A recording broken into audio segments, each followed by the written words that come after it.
Happy New Year. Yes, Happy New Year. Thanks. I wasn't demanding that. I just was like, aren't we glad to be here, right? You know, as I was thinking through this and this new year that we're in, y'all remember way back to 2019? Feels like about 10 years ago. You know what I'm talking about? Everyone was so excited for 2020. You know how cool that was going to be, right? 2020 is like a new decade. It's like the year of vision, you know? Like the rebirth of the roaring 20s, some were saying, even. Turned out to be a horrible year, didn't it? One of the most globally challenging years that probably anyone's ever experienced, certainly in our lifetime. And then fast forward with me to the end of 2020.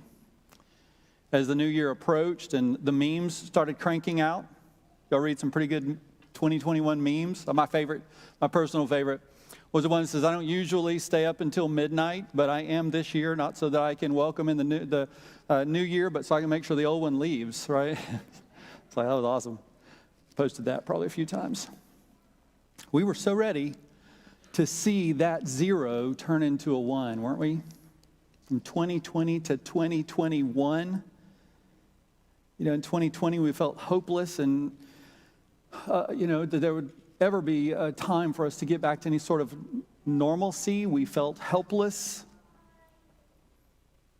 People talked about the new normal where nothing would ever be the same again. But by the end of the year, we started to get a glimmer of hope, right? That we could get back to some kind of normalcy. There were talk of the vaccines, and there's all of this talk about, hey, maybe we can get rid of this virus, and 2021 is going to be hopeful.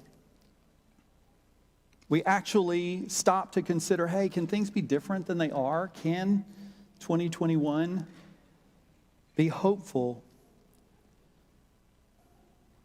In desperation, we were ready to get to midnight. We were excited to see the 1 pop up, 2021, and there it was. I think it kind of sounds silly, I guess. I mean, everything's going to be different now because it's a new number, because things have changed. But based on what we've been through, I mean, it's reasonable for us to be ready for a fresh start. We're ready to see something else. We couldn't wait to get here. Of course, you know there's nothing powerful in a number. There's nothing that changes because we go from one number to another, one year to another. We know that a new year doesn't necessarily mean that everything's going to be okay or better. For the last couple of weeks, I've tried to remind us, hey, 2021 could be worse. We don't know. It lays outside of our vision, outside of our realm of knowing. So the question then is, what could make it so that a 1 is significant? What could it be about this year that is life-changing? A year full of hope. Promise that 2021 will be better than 2020. Where the 0 was strangely appropriate because it seemed like there was nothing good that happened in that year. We look back and just challenges. That's what chapter 5 is all about. It deals with hopelessness, lost causes, and what could change, what could make it better, what could bring about significance, what could make the 1 matter. And if we look at this idea of lost causes in chapter 5, we see it back from the demon-possessed man that we looked at last week. This man that no one could help. There was no one who could do anything for him, and so he was relegated to the cemetery where he had to live among the dead and not among the living.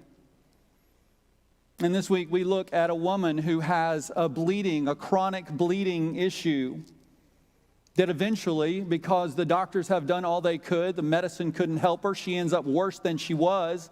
And so there's really no hope for her ever to get better. Then to a 12-year-old little girl who is beyond hope as well. She's a matter of minutes away from death's door.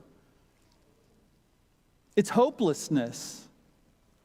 From a human perspective, there was no hope for these three people. Besides being hopeless, the only other thing that all three have in common is they had an encounter with the One. I want to approach this a little differently today, this story. You've heard it read already. And I could take this passage and I could break it down and I could find those few significant things that are really good, and I could give you, 1, 2, 3, or 1, 2, 3, 4, maybe a poem throwing in just to give you a well-rounded sermon. But this story is beautiful narrative. It's a great story, and it is an account of something. So I want us to try to preserve that narrative feel today and try to kind of tell the story. Hopefully bringing out some of the elements that I think we need to hear, especially for those who are in a place where you feel hopeless, maybe a place where you feel helpless. You've gone through something and you believe it can never change. It can't be any better than it is, so I might as well just hang on for the ride. Or who believe that there's no way that Jesus could love you, that Jesus could forgive you. I think this story is for you. So prominent in Mark so far is crowds.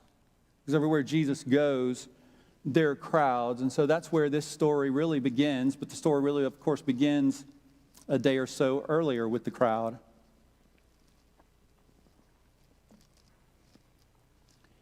Jesus is teaching on the western side, the Capernaum side of the seashore, the Sea of Galilee. And so the crowd is sitting there. Jesus is in a small boat, and he's teaching. And then, of course, there are so many. They're looking and they're seeing what's going on. All of a sudden, Jesus stops teaching, and he gets from a smaller boat to a bigger boat. And now that boat, along with some other boats, sail away, heading over to the eastern side. And the crowd's left going, what just happened here? Where'd he go? Why is he leaving? We want to hear more. We want to experience more of what he did. We want to see more healing. We want to see more teaching. There's this man who is teaching about a kingdom, a new kingdom of hope. Have we missed our chance to hear him? Is he coming back?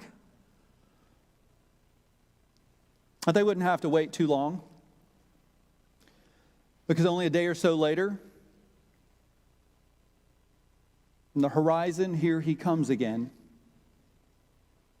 Someone apparently spotted the boats coming, because by the time he gets there, the crowd has returned and they are anxiously awaiting him. And by the time he gets on the ground, here they are. They're there. And the crowd is clearly pressing up to see him. And I'm sure that in that crowd, there are many people who are dealing with difficulties. Everybody deals with difficulties and challenges in their life. But there are two people in particular who are dealing with more than just challenges.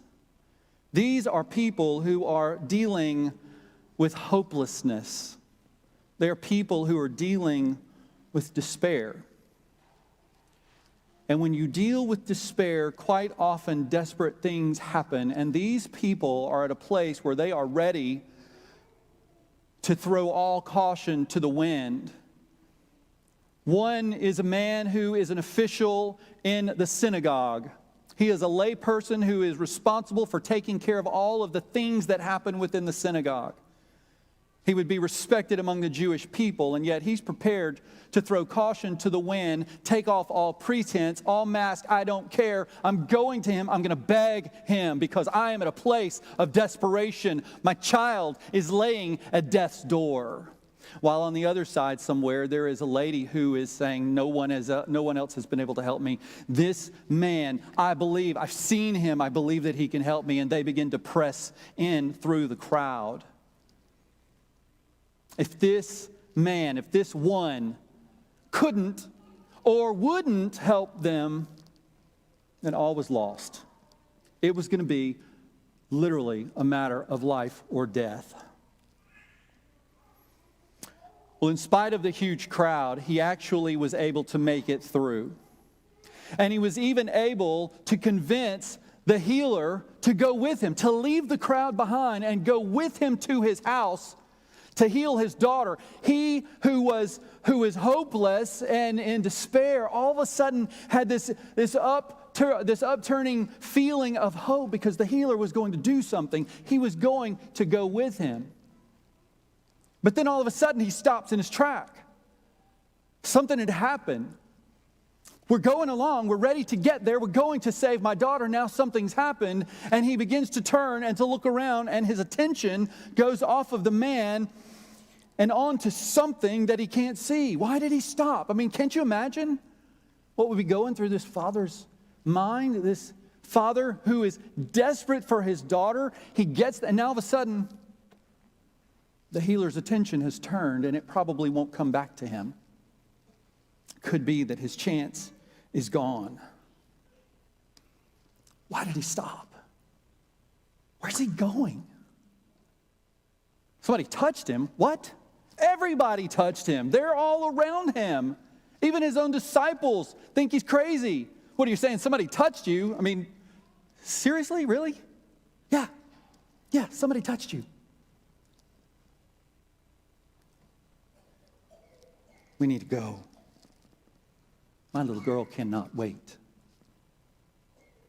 But Jesus was insistent. Something had just happened. Something has stolen away his attention. And all of that hope that was bubbling up inside of him quickly began to fade. And he believed that all was going to be lost. He had lost his chance. Of course, she knew that there was no way that he would ever touch her. Nobody had touched her at all in over 12 years. And so her only chance, the only possibility, the only hope that she had was going to be if she could touch him, if she could just get close enough just to touch the edge of his garment. It was a large crowd. Nobody's going to notice that, right? I mean, they're pushing and they're shoving and he's there, and I could just kind of reach in and just touch his garment and I'll be healed. I mean, she had heard of this before. There had been legends about magical healers who, if you touch the hem of their garment, then you can be healed. Well, she knew something was different about this one. This wasn't legend. She had heard firsthand accounts, and she believed that he could heal her. She believed that there was something that can happen if she could just get close enough. And if she could push through the crowd, it would be relatively easy to do. Except now he's on the move. Now he's walking away. And so now her strategy had to change. It had to go from just getting up close to now I've got to go around and try to find out where he's walking so I can make sure that I'm at that point. When he gets there, then I can reach out and I can touch him. And at the instant that her finger brushed along the material, something happened. Within her body, she knew something changed in that moment. When it touched, it happened in my body. What had happened? Healing happened, and I know that it happened. And at the same time, the exact same time, Jesus stopped in his tracks, and he stood up straight. He knew what had happened. He knew exactly what had happened. He just didn't know to whom it happened. You see, all the power of the triune God dwells within him. And Jesus has access to that power as the person of the Son. But in that moment, something happened that he didn't do. And what is left is the sovereign Father looked at this woman, and in that moment, sovereignly chose to bless her, to heal her, to express his love to her by honoring the faith of this woman through the person of his Son. And Jesus could have just moved on. Right? It happened. He knew it happened. He didn't do it per se. It was more passive, and he could have moved on. But the power wasn't enough. He wanted to see her. He wanted to find her. He wanted to lock eyes with her, to know her. He wanted to know her personally. And he wanted her to know that he saw her. He wanted her to know that she was important. He wanted her to know him. See, she had experienced the power of God. He wanted her to experience the love of God. He wanted to put it all together, to know that she mattered to him. And he didn't just glance behind him. The way the Bible is written, it tells us, gives us the idea that Jesus started looking for her, and he kept on looking. He kept on looking for her until he found her. You see, he was determined to find the one to whom the Father had just healed. So he's looking, he's like, is that the one? He's trying to find, it's not that one, until he finds her. See, that's the love of God for his children, for his sheep. He doesn't just love the flock. He loves the flock. But he loves and he cares for every little lamb in the flock. Nobody escapes his attention. Nobody gets away. Nobody gets lost in the crowd. And now here she is, knowing that she's going to be discovered because he's not stopping. I mean, it's somebody would have seen her. Somebody is going to tell him that it was her. So she knows she's going to be found out. And she knows what she's done. It wasn't that she touched his garment. It's that she's come into the midst of this crowd unclean. She's not supposed to be there. That's a problem. That's a big problem. And she knows that the consequences are going to be severe. So she decides, I might as well tell everything. And so she comes and she falls down before him on her face, and she's trembling. She knows that this is going to be bad, and she decides, though, I'm going to tell him the truth, and she braces for his reprimand. But what she heard next was unexpected. Rather than reprimanding her reckless action, based on shaky theology at best, he honored her reckless faith and he put her on solid ground. You see, Jesus takes the imperfect faith of imperfect people and he makes them perfectly fit for his kingdom of hope. It's all his work. He does it. He takes the imperfect faith of imperfect people and he makes them perfectly fit for his kingdom of hope.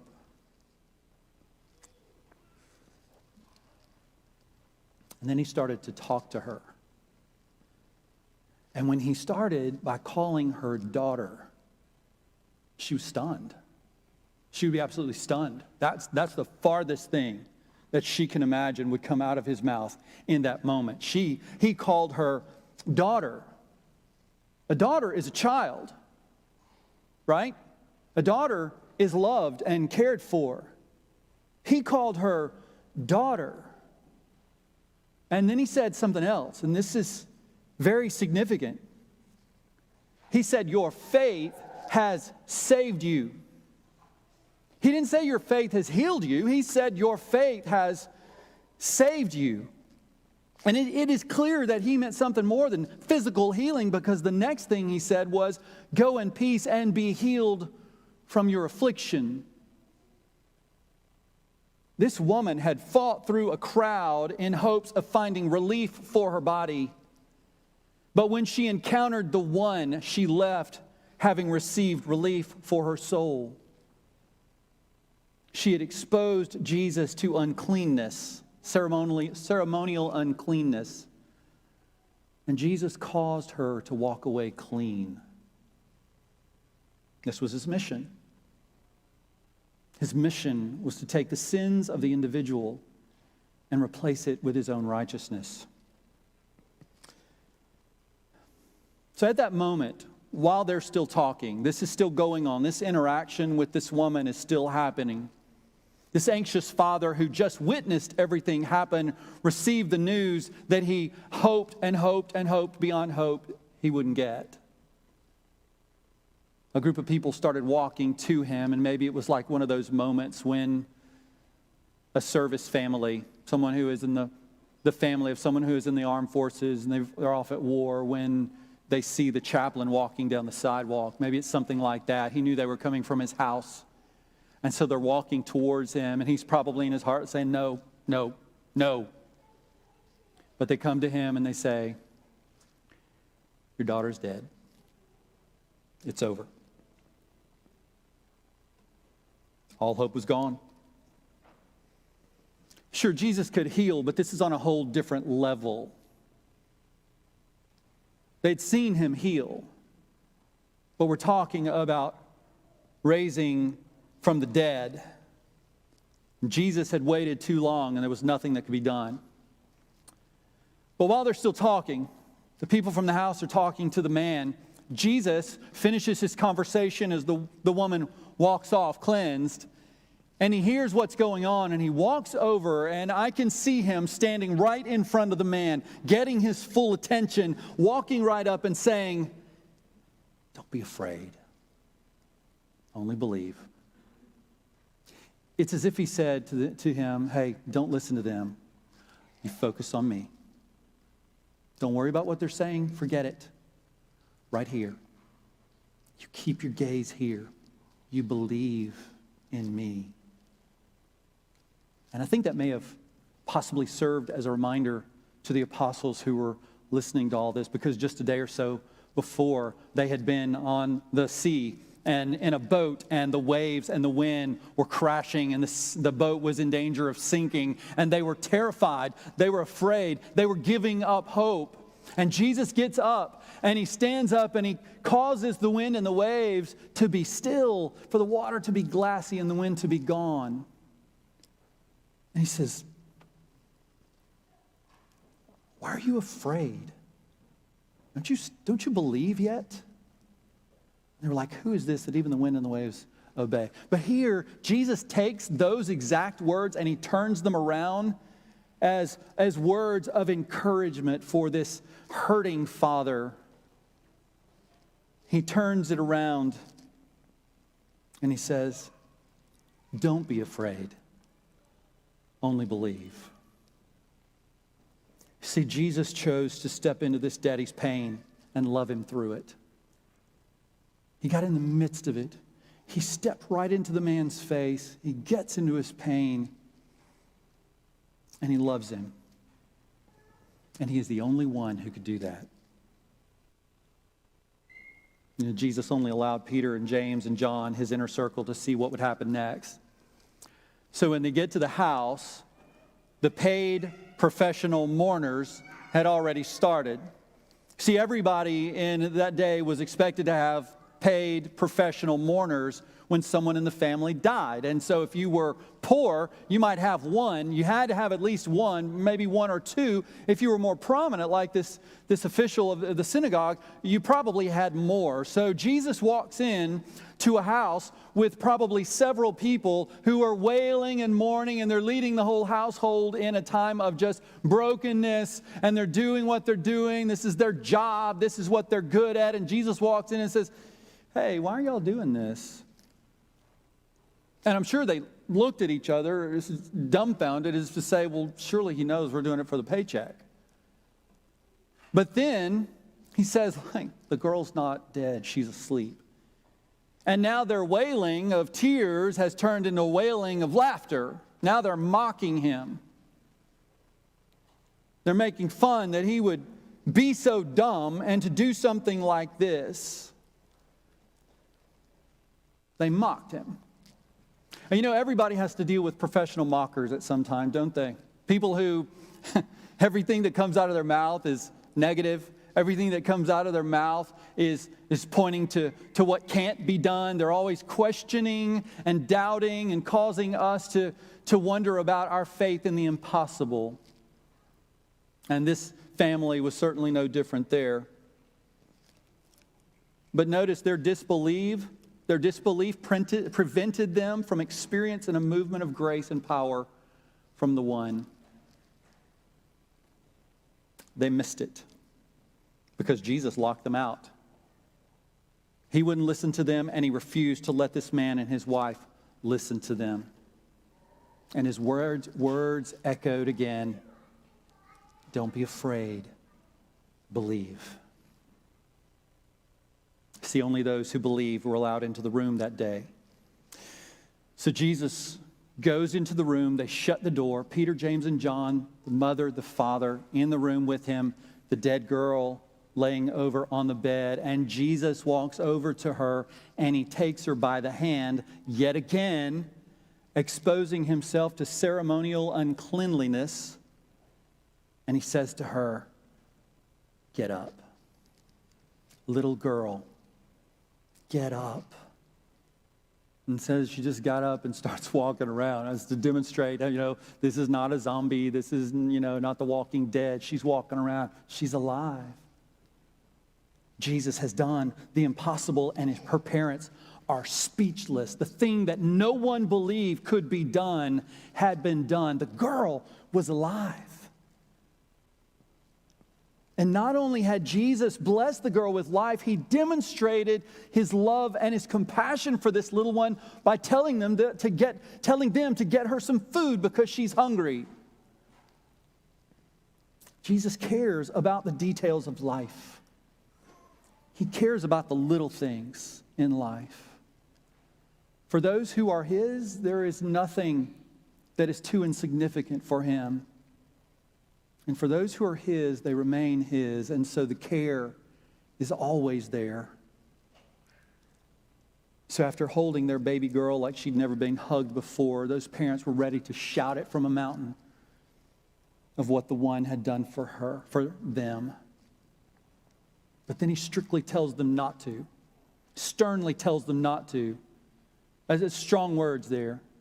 Do not tell anyone what just happened. And you kind of have to wonder why. It was only a day ago he threw the demon out of the man, and the man wanted to follow him, and he says, no, you stay here, and I want you to go to your house and the people around you, and I want you to tell them everything. I want you to tell them everything of how the Lord has blessed you.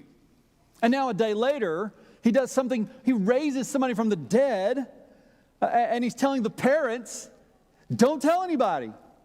Parents, how would you take that one? Now, why would he do that? Well, I'm not sure. But the day before, he was on the eastern side of the Sea of Galilee. He was in a Gentile region. And the one thing we know is that the Gentiles were not expecting a military savior to come and release them from the Romans. That was not their tradition. That was not what they had been told. But on the western side, in the region of Capernaum, they were. And so maybe it had to do with the audience. Maybe this man had been sent as a missionary to the Gentiles in that time, and Jesus was called to the house of David. And so maybe that's it. Maybe it was because Jesus withheld the revelation from those who rejected him. They expected nothing, and they got nothing in return. Maybe it's why when he walked into the house, he said, she's only asleep. Because if she walks out, and they're like, please, she's dead. But if she comes out and then they look, maybe she was only asleep. Maybe we're not quite as good as we thought we were. Then there wouldn't be quite as much questioning. But regardless, that's where we leave the story. That's the end of it. So what do we glean from this story? What are some things that maybe we need to consider, some insights that maybe the Lord has for us as we think about this incredible story? Well, I think for starters, what we see from the story is a Savior who is concerned with the ones, not just the masses. Where we see crowds of nameless faces, Jesus sees you. He cares for you. He knows what is hurting you. And He is ready to step into your life in the middle of your pain, in the middle of your hurt, in the middle of your struggle, in the middle of your absolute hopelessness feeling, and heal you and make you whole. We see in the story that He is not so busy that He's not willing to stop and invest in your life, to look you in the eye so that you will know Him and that you'll know that He knows you, because He wants to get personal in your life, not to be some distant image up on a stained glass window where we look at a cross and we remember Jesus, but Jesus who stepped into this world and steps into your life, and He meets you where you are. Think about that. A man who was possessed by a demon, he goes all the way across the Sea of Galilee and he ministers to that one man. Why? Because he loved him, and he left. And he comes back. And one man out of all these crowds who is desperate for his daughter, Jesus, stops. And he's prepared to go to that man's house, an individual in an individual's house. And in the same time, and at the same time, one woman who had nothing, she had spent it all. One woman who had no hope because no one had been able to heal her. One woman who was unclean and wasn't supposed to be there in the first place. Jesus stops and looks into her life. He steps into her life and He makes an impact in her life, and He changes it completely.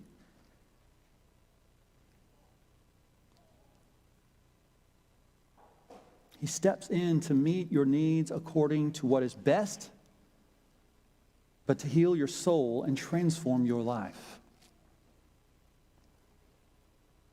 We learned that He's never late, and the situation is never hopeless. So don't be afraid, just believe. Think about it. Jesus was faced with two desperate situations at exactly the same time, and He took care of both of them. He dealt with it. He has that power. He has that ability. He loves you and He cares for you. So listen closely so that His voice is so loud that it cannot be drowned out by the naysayers, by the negative, by those who don't believe, by the professional mourners doing all that they can to distract you, to encourage you to despair during the hard times that will come. They're going to come. Everybody gets them. Some are more desperate than others. Some are more difficult than others, but they're going to come. And there are going to be voices that speak into your life that say, there's no hope. Push them aside. Lock them out. And you look at Jesus and you listen to His voice. And we learn that this is the one who died on a cross to demonstrate His endless love for you.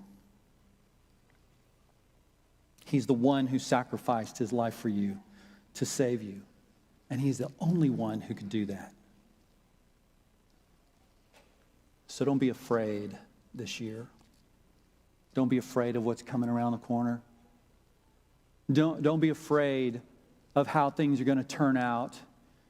But instead, I hope that every time you see those numbers, wherever they are seen this year, 2021, I hope that you'll look at that last number and remember the one who gives you hope through it.